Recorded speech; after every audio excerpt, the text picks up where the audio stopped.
The central one is forward. The upper one is back. I see. So upper one's back, go back. All right. It's really complicated. It really is. I need to share my screen now, though. Okay. This guy. I think that's good. Okay, online, can you guys see his slide? Yes. Yeah. So shall we get started with our second talk? Yeah, just gonna do a really quick introduction. So very similar to Fede, who got to introduce his supervisor. We're gonna go in the opposite direction. And I'm gonna get to interview later. But Let's do an introduce interview. one of my stellar PhD students who then also did a postdoc for several years. As I moved country, he also followed a year after. So this is Dr. Voits. Dr. Voits got his PhD at the University of Reading, and then did a postdoc at UiT, the Arctic University of Norway, in Vidsta Luca and Mai's lab.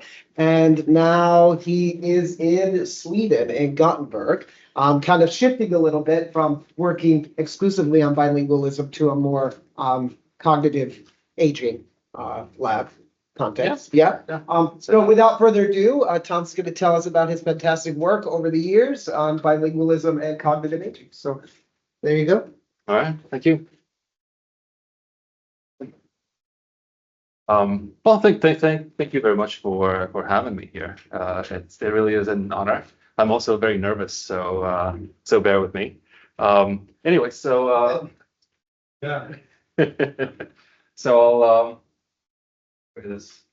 Oh, that's how it works.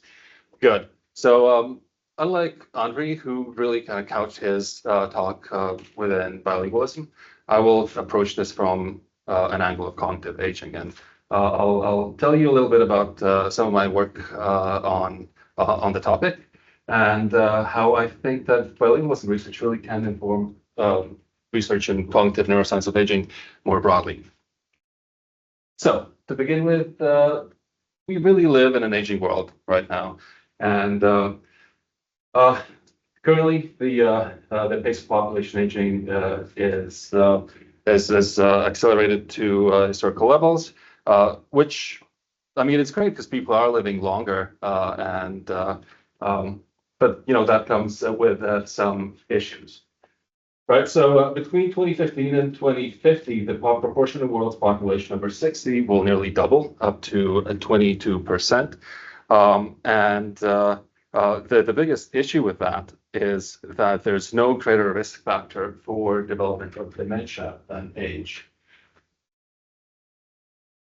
With that said, the dementia was estimated to cost globally $1.3 trillion in 2019, and just until 2030, this will also potentially double up to 2.8 trillion. And for that reason, the World Health Organization has even designated dementia and aging as a global health emergency, global public health emergency. Now, there's a lot of ongoing work on pharmacological interventions to treat dementia or to provide some sort of a cure. Sadly, the most common outcome, despite the fact that there is certain enthusiasm with development of these disease-modifying treatments, is that really there is a lack of efficacy in terms of how these drugs may modify treatment. So the recent positive clinical trials show that potential for pharmacological treatments would slow the disease progression by about 30%, which is great because it's a good start, but it's also not where we want it to be. On top of that, this is all highly regimented in terms of when the drug should be administered and such. And of course, this is also very expensive. And so there's some discussion in the literature regarding whether this is currently, at least in its current state, whether this really presents a clinically meaningful benefit to the patients of dementia. With that said, tackling dementia via preventive or treatment measures remains a top societal and scientific priority. And given the current absence of good pharmacological treatments, it might be worth looking into some other aspects that I'll talk about now. Right. So perhaps there should be a great deal of interest in better understanding how the effects of cognitively healthy lifestyle can delay the onset of dementia or dementia symptoms.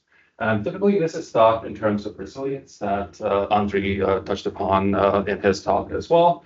And under this broad umbrella of neurocognitive resilience, there's multiple aspects or multiple different terms that we can tap into. One of those is cognitive reserve, the other one's brain reserve, and the third one is brain maintenance.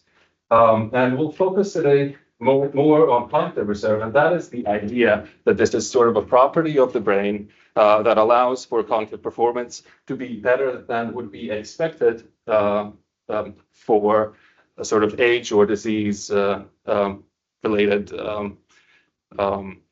brain damage or brain atrophy.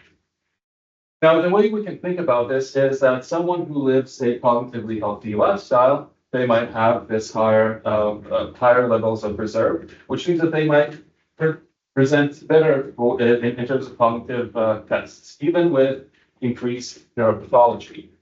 Now, sorry, I really am very nervous today.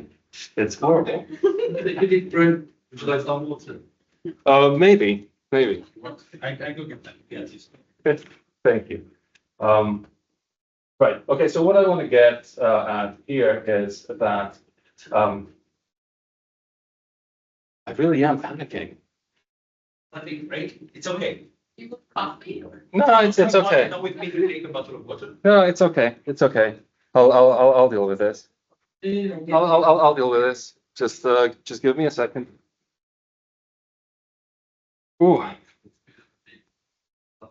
Well, I see. Yeah, I'm just a loss for words. All right, deep breath. Okay, so let's look at cognitive reserve. I don't know, like this is the slide that I've done like a billion times, and I'm just blanking out. I don't really know, and I've been like this for the last 2 days. It's not very good. So my apologies.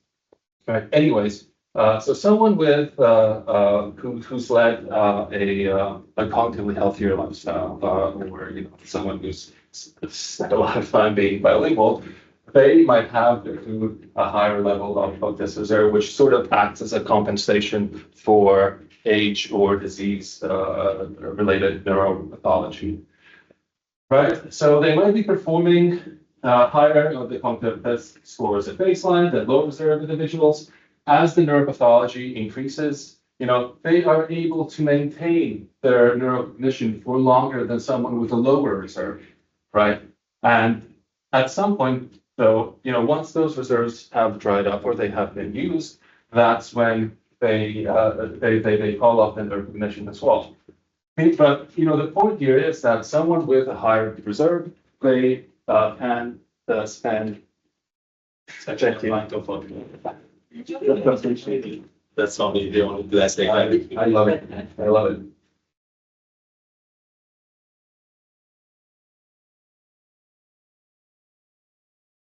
So the point here is someone with a high reserve can lead, can maintain their cognition at a healthy level for longer despite underlying potential neuropathology. And this is where this bottom panel comes in. So you see these two brains, one on the left-hand side, one on the right-hand side. You don't have to be a neurosurgeon or a neurologist to tell that this brain here looks a fair bit worse than the brain on the left-hand side. However, and this is just an illustration, but the point here being is that if this individual right here, if they have this higher neurocognitive, if they have this higher resilience, they might be performing similarly in terms of their cognition than a person here who does not have a higher cognitive reserve. So it's sort of this compensatory effect here. In other words, perhaps an easier slide to talk about with with increasing age, in typical aging, you might expect a similar change relationship between brain structure and cognitive level, whereas this is not the case for someone who has accrued quite a fair bit of cognitive reserves, where even though the brain structure might be declining, they're still maintaining their performance quite well despite the underlying atrophy. Now, this is where bilingualism comes in some way. Again, Andre presupposed this by talking about how when two languages cohabit a single brain, there's a constant competition that needs to be resolved, and this then leads to neurocognitive adaptations. Now, if I want to talk a bit more about what the effects are in aging, now there's currently already a fair bit of literature suggesting that bilingual experiences contribute to more favorable outcomes in the older age. And this carries on both in terms of cognition and also brain structure and function.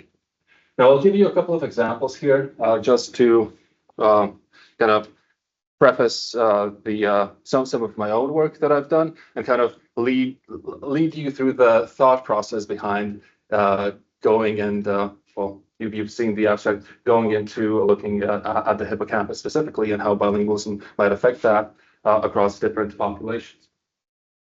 Right, so in terms of cognition, we've seen that, and there's a fair bit of controversy about whether there is so-called bilingual advantage or not. However, there seems to be a fair bit less of controversy when it comes to the older age. So in one of the seminal studies in the field, Bilingualism looked at compared monolingual and bilingual individuals and how they performed the silent test. And while the performance was quite similar in the younger ages, they both got worse as one aged, as is expected, but the drop or the decrease in performance was much more stark for the monolinguals. This other study that was also quite seminal for me personally to look at the hippocampus specifically was this by Schroeder and Berrien, in which they compared monolinguals and bilinguals and their performance in terms of episodic memory. And they found that across a multitude of different contexts, bilinguals really quite outperformed their monolingual peers. And this was also an older population. Now, in terms of brain structure and function, there's, again, a fair bit of literature showing how bilingual experience shapes the brain in the aging specifically. So in this study, for example, G.G. Luck and colleagues, they found that bilinguals showed increased fractional anisotropy in their white matter tracts compared to monolinguals, which basically translates to older bilinguals having a greater structural integrity in their white matter networks.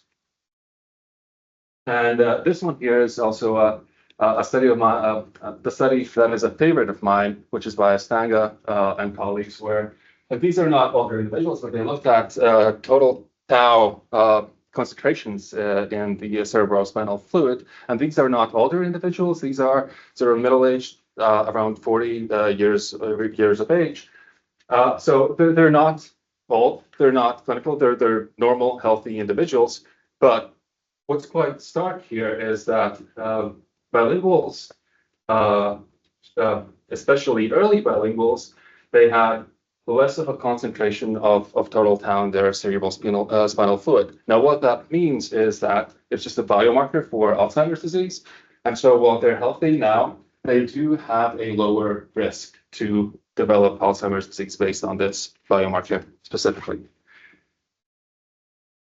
So, and that indeed tracks with some other work on bilingualism and disease. Specifically, the first study to show this was, again, Ellen Bialystok and her group, where they found that when comparing monolingual and bilingual individuals, the onset, or rather the age at diagnosis of Alzheimer's disease, was 4 to 5 years later for bilinguals rather than monolinguals. And this was then later corroborated by a group in India, where it was shown not only for Alzheimer's dementia, but also other types of dementia, such as frontotemporal and vascular dementia. And now there's also a set of meta-analysis that really corroborate this claim that the age of dementia onset, or the age of dementia symptom onset, rather, really is later for bilingual individuals compared to monolinguals. Now, if that is the case, that made me think about what are the symptoms of Alzheimer's disease. Where do they come from? What is the mechanism? And this is what brought me to the hippocampus in the first place. So we all know that when you think about dementia of Alzheimer's type, what's the first aspect of cognition that comes to mind? It's memory. Yeah. So Alzheimer's disease really is a disease of memory.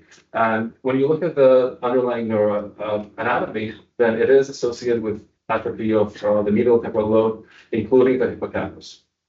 And these are paralleled by initial episodic memory symptoms, and then of course there's a whole plethora of other types of symptoms that come later.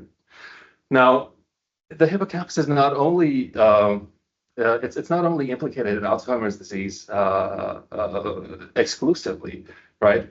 It also is a structure that is sensitive to aging more generally. So it should not be a secret that once you reach a certain age, say 30, then it's only decline after that. So the brain declines year on year, and you know that just is the sad truth. But the hippocampus, the rate of decline is faster than the other surrounding areas. And you know, the hippocampus is related to memory, and this then the kind of increased atrophy in hippocampus is linked to memory issues further down the line. Now, it is not only memory that the hippocampus subserves. It also is associated with other aspects of cognition that we've seen in terms of, you know, we've been discussing how bilingualism affects cognitive control, for example. It's right here. It's executive control right here, but also processing speed, also verbal learning. So there is this link between the hippocampus and language, or at least that's the thinking here. Now, can we really, is there any, or before we move on to this research of ours that I'll present, was there any pre-existing kind of links between the hippocampus and language? There was a study in from 2012 where there was sort of a language intervention or a language learning study where a set of Swedish army recruits that are training to be interpreters. They were scanned before they took this intensive language learning course and after. And what they found was an increases in their hippocampi compared to other healthy controls. In sort of a follow-up study to this, the same group, they were looking at whether there was any further detail, and they found that it was actually time spent studying. And these were not interpreters, this was another group, but the time spent studying also correlated with additional regional volume increase in the right hippocampus. So there's that link between bilingualism, or at least language learning, and the hippocampus. Now, some might say, well, okay, so you're learning stuff. Is there anything else? And sure enough, there was another study by Li and colleagues where they looked at sort of 30 to 70, and these were bimodal bilinguals in China. And they did find that monolingual, this interaction of hippocampal volume, age, and group, where monolingual hippocampi were declining as one expected, and it seems like there's even an increase here in the sample in the bilingual hippocampi. All right, so that brings us to the research of our own. So there's this link between the hippocampus, aging, memory, and bilingualism. So if that is the case, well, can we sort of interact? Does it interact with does bilingual experience interact with age-related morphological changes of the structure, and perhaps offer a view of some sort of a protective effect as we age? This is where a set of studies come in, and this the first study is from 2022. It was published in Brain Structure and Function. That was the first study of my PhD. And this was done at the University of Reading at the time, where we recruited functionally monolingual and bilingual older adults who were all living in the UK. We collected a bunch of language background measures and cognition measures as we did, collected structural MRI scans, and the core goal here was to see if there's a link between bilingualism and hippocampal volume, and also episodic memory performance, because those are jointly interrelated. So these are results. What we found when perhaps I should speak a little bit more about this crowd. So we, according to the more recent approaches to bilinguals, we're not really comparing monolinguals and bilinguals here, although we did that as well. But we were looking at language and social background questionnaire bilingual composite scores that sort of index how bilingual one is, right? And so you can see that there's a clustering at the lower end. So those would be our functional monolinguals. And what's interesting here is that those who are functional monolinguals, there's still some variability here that one can see. And then for bilinguals, there's different kind of levels of engagement and such. But the point here is that we did find a significant effect of bilingualism as a continuous variable on the hippocampal volume. Now, did we find anything for episodic memory? We did.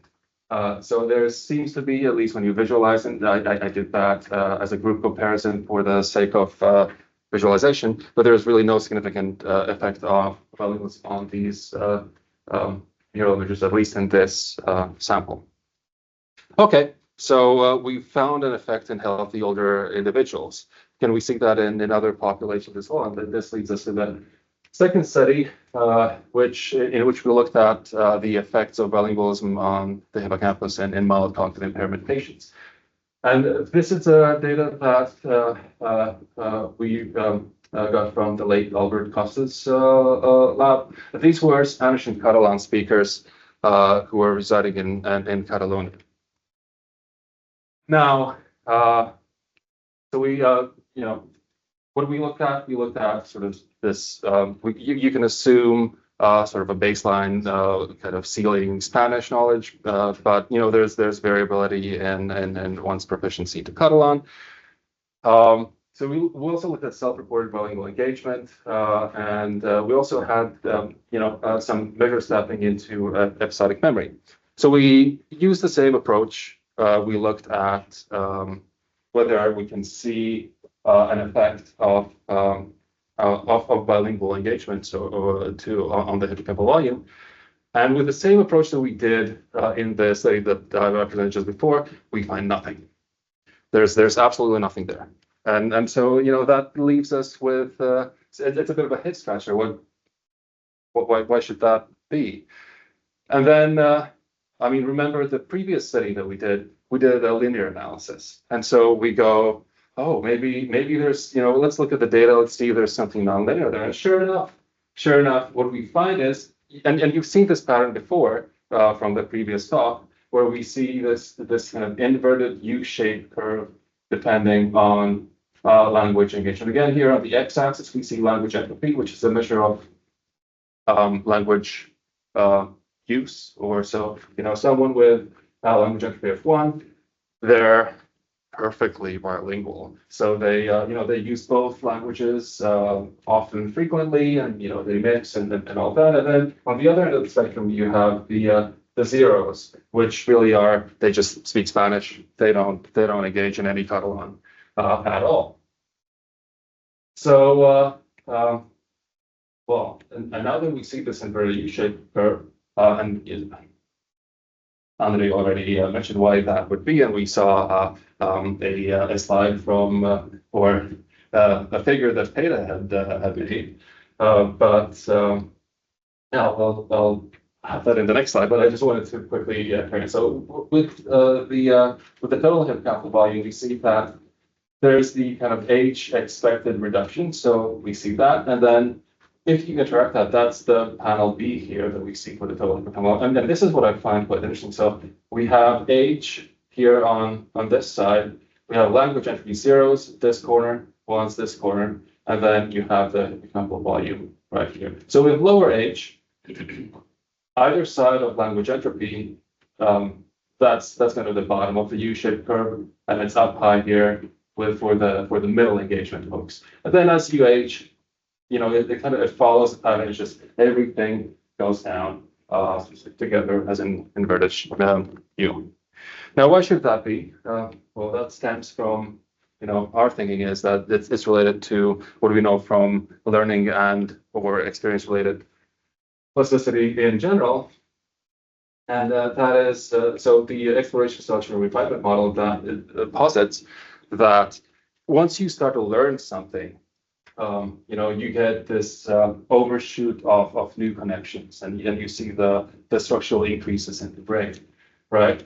And at some point it reaches a peak, and you have, your representational stability, that's the dark blue here, it gets better up until, you don't have to search for words in your mind anymore. It's all completely automatic. But with that comes, well, your brain's an incredibly efficient organ. So every single connection that is not being used or that is duplicated in some way, it needs to go because the brain consumes a lot of energy. And so the irrelevant or the not needed structures get pruned. And so you get reduction to effectively baseline while retaining the skill.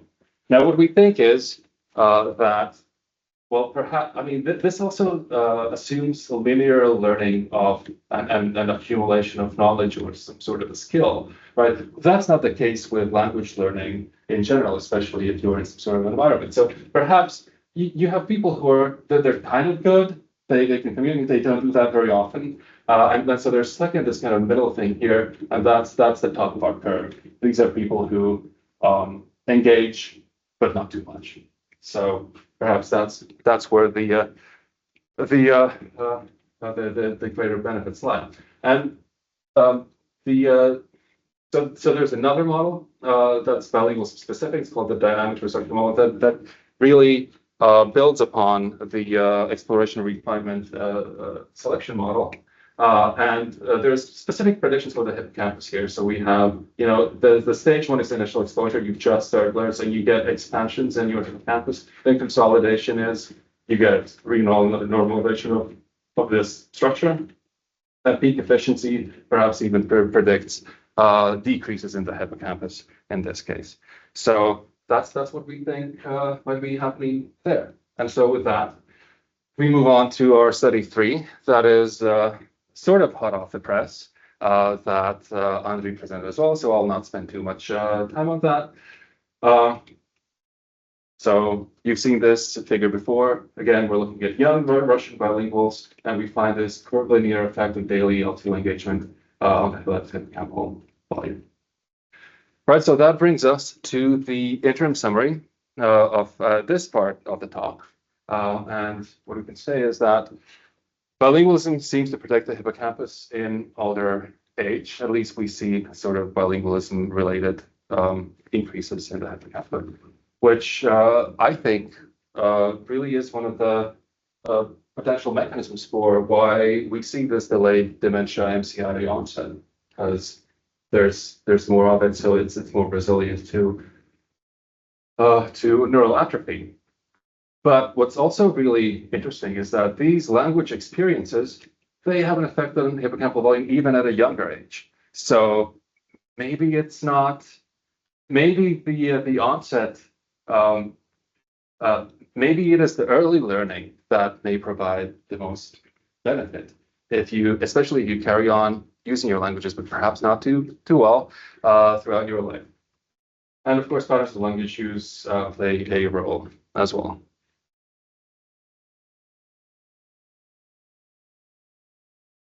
This water is very helpful. Yeah. All right. So let's move on now to the second part of the talk. All right. So this is I mean, we've so far looked at bilingualism as a sort of protective factor in isolation, right? So none of these studies, they looked at anything else. We look at bilingualism or some exponent of it. But that's not the only, it doesn't exist in a vacuum. It's not the only thing. So there's all of these other factors that are known to promote neurocognitive longevity, highly complex occupations, physical exercise, could read through all of these. Then you mentioned sleep. There's some other thing as well that I missed. Yeah. So how do we reconcile that? Because when you look at the evidence so far,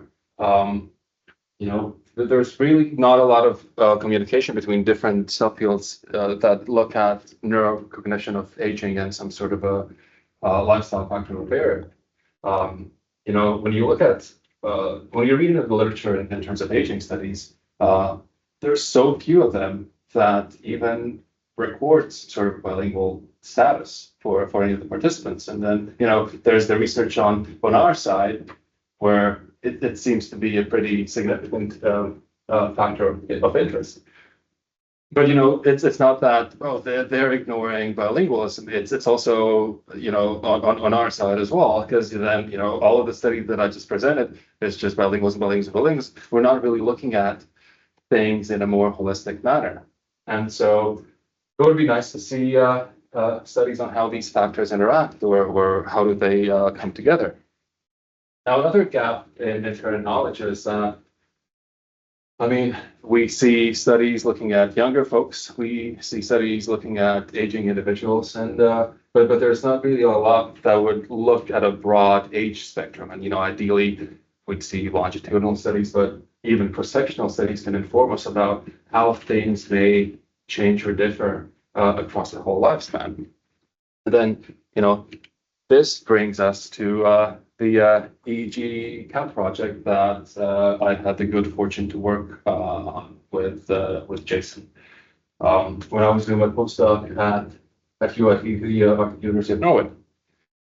So what we did is we recruited a wide age range of individuals from 18 all the way. I think the oldest participant was 82 years old. So we have a nice broad spectrum of age. And we collected information not only about their language backgrounds and patterns of use. We also recorded what they ate and how socially interactive their lives were, or what's their patterns of physical exercise, or any type of other factors that might play a role in contributing to neurocognitive resilience or better brain. So what we wanted to do here is also look at bilingualism as an independent factor feeding into cognitive and/or brain reserves when controlled for all of these other factors. And so the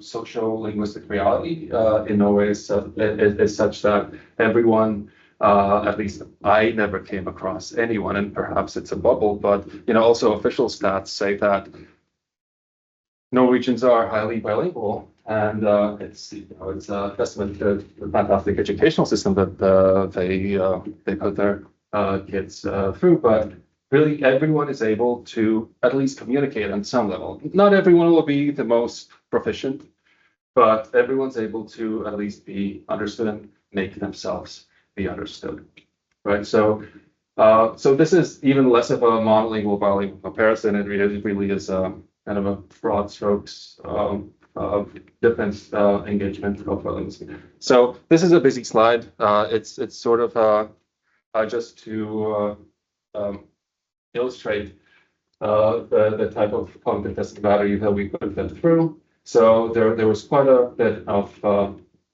behavioral testing. So these are the different questionnaires and scales that we use to collect all the information. So language history, cognitive reserve, which is sort of a broad overview of the cognitively engaging activities across the lifespan.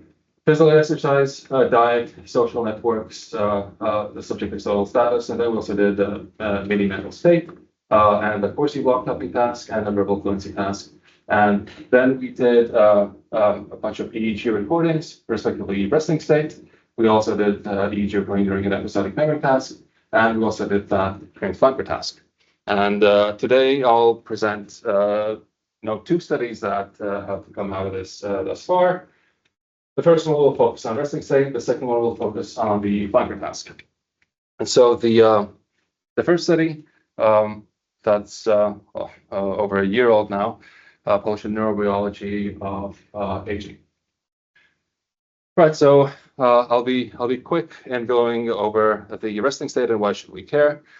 So the brain generates neural signals that fire at sort of frequency, and these can be picked up by electrodes putting the head. This spectrogram of frequencies, they can be related and divided into 5 or 6 frequencies, out of which alpha is the dominant frequency that is between 8 and 12 hertz usually, and we can quantify multiple things. But really, we can think of alpha or this sort of brain signature as a measure of integration potential of the brain. Why do we care? Well, we care because it can also be used as a sort of biomarker for cognition or one's cognitive state. And it's particularly interesting for us because when you look at resting state power, you can observe shifts with increasing age. So there's studies showing that how there's an overall decrease towards the later years. But what's interesting is that they are remarkably stable over shorter periods of time, right? So that's something that we can tap into. Right, so most notably, what we see is towards the older ages, reductions in alpha power, slowing of individual alpha frequency. And what's also quite important detail here is that both alpha and theta power, they're associated with preserved cognition in the older age. So someone with higher resting state alpha power, say, they're expected to perform better in certain cognitive tasks.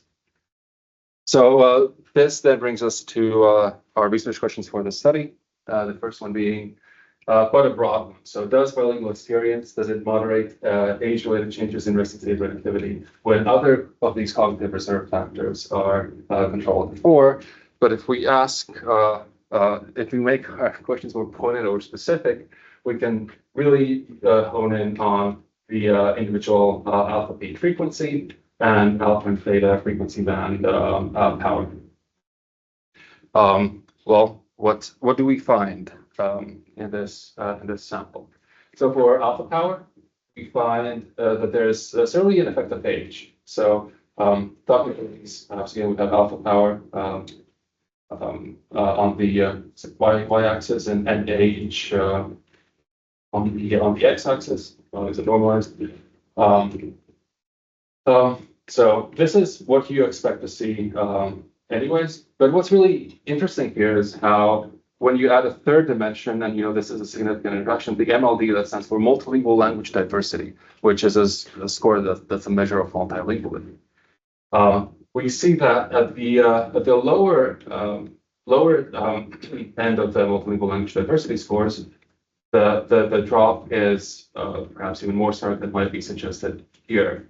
Whereas when you look at the higher MLD individuals, so those who engage with their languages regularly and significantly, we see that it even seems like, remember these are predictive values, but there almost seems like an uptick of alpha power with increased age.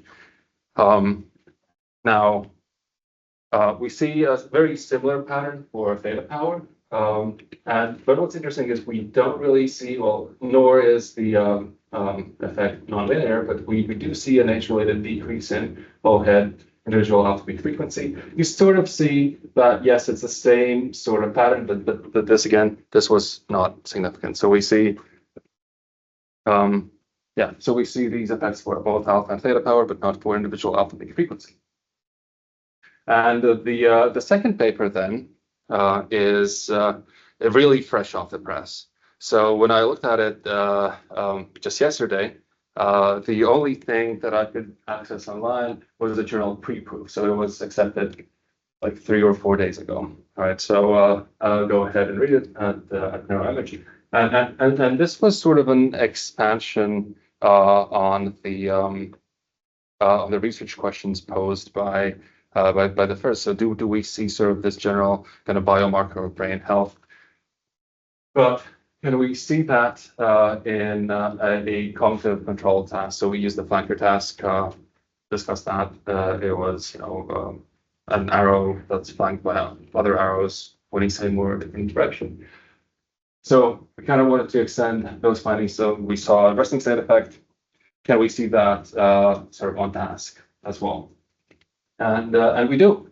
And this is a bit of a tough panel to cover, but let me try and do my best. So we have 5 panels here. You see MLD ranging from negative to 1.5. So basically, you can see these are the lower.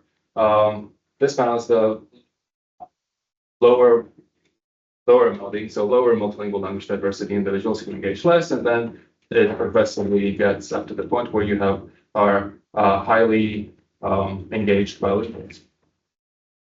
Then on the x-axis, we have the on-task alpha power. So higher power to the right, lower power to the left.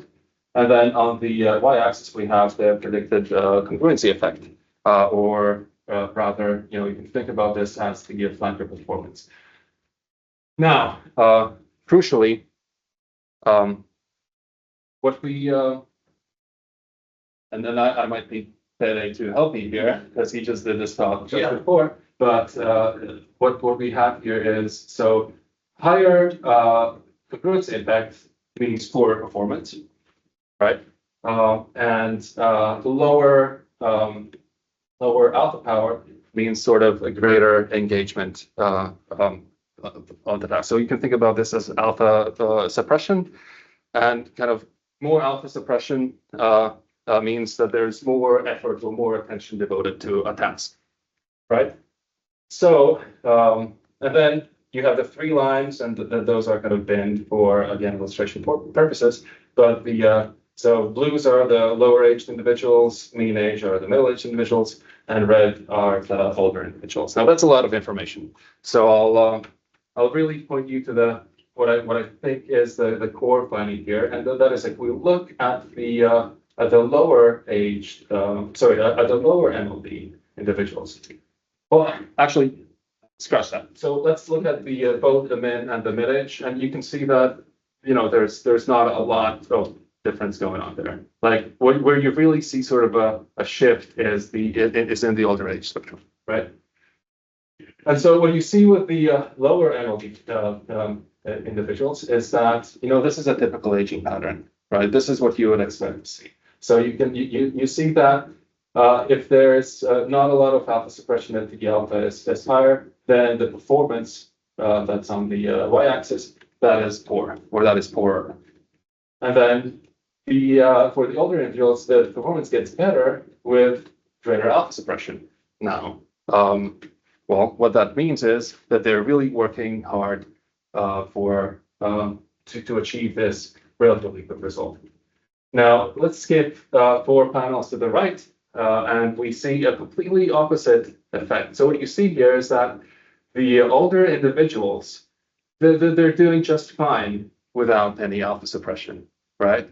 And so what that then tells us is that there's this bilingualism-related interaction where effectively you can think of this in terms of efficiency, right? Where you don't need to work hard here to still get a good result or a good outcome in your practice. So if I was to summarize then both of these studies, then what we can see is that, I mean, again, broad strokes, but I think a simple take-home message is that multilingual experience, it really correlates with a more youthful functional brain signature in older age. And we've shown that both at rest and on task. And I think that's quite an important story.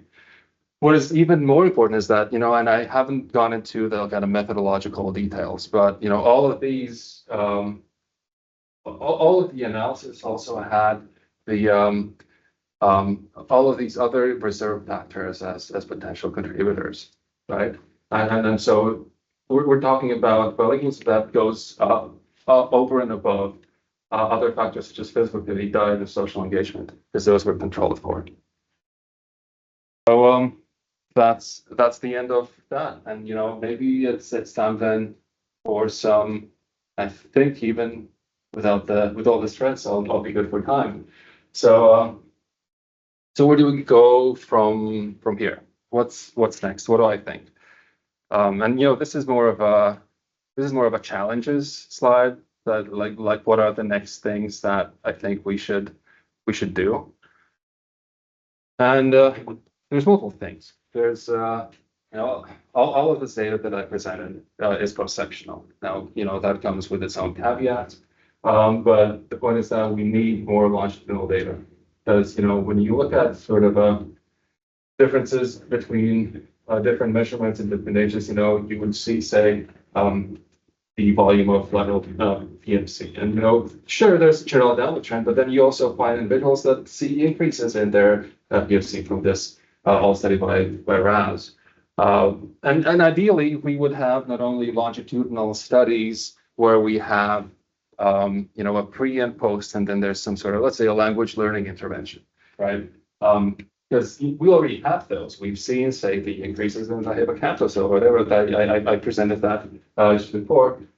We need follow-ups because you know, it's nice to see that there's some sort of a language-related change, but how does that is that sustainable? If you carry on, where does it go? So I think that is very crucial for us to understand where the ground truth kind of is with regards to bilingualism and the brain.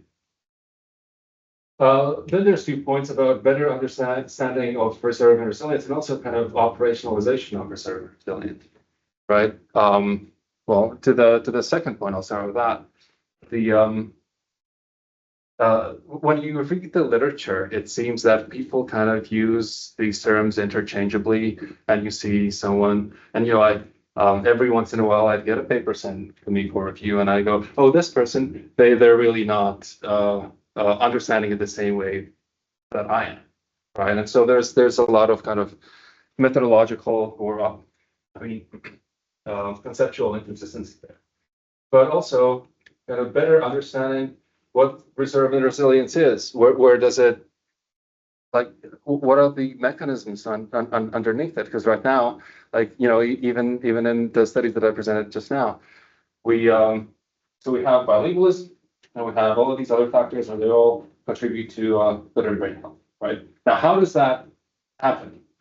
I mean, that seems like an open question. So there's right now a bit of seems like you know, there's reserve and there's a bit of a kind of magical thinking that surrounds it. So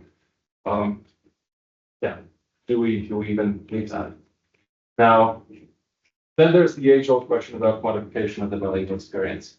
Now, how you know, there's plenty of tools that we can use, and you know, we've made use of them, but you know, we're still reliant on self-reports because there's no other better way. I don't think that there ever will be, but that, you know, if that's something that would be. And then, of course, you know, different labs find different changes, and you know, perhaps that is to do with the social linguistic context of, you know, the bilinguals in the UK. They might, or it's not even they might, they will be different from, say, bilinguals that live in Spanish Catalonia, right? Just in terms of how they use their languages and how they interact with them and at what frequencies. So it would be fantastic to find that. So yeah, but anyways, going back to kind of the issue that I brought up before about how bilingualism researchers they don't really engage with other factors of which we now have in some capacity at least. But yeah, if you're an aging researcher, consider bilingualism as one of the things to consider as a factor of potential interest, especially given how bilingual the world is. I think that you had a slide about how 50-60% of the world is bilingual, so that is really the default state. But yeah, if you're a bilingual researcher, then it's good to hone in on bilingualism, but just keep in mind about these other factors of interest as well. So that might be a thing. All right, so if I was to circle back to the title slide, how can bilingual research inform cognitive neuroscience and aging? I think there's still many open questions about neurocognitive aging, and how lifestyle and experiences have an effect on that. As I said, bilingualism is the default experience for half the global population. So, well, maybe by trying to better understand the effects of multilingualism, we might just be able to understand more of neurocognitive aging and more broadly. And yeah, so I think that bilingualism matters, and perhaps more than we think or tend to think. And that's it. So thank you. I'll take that question.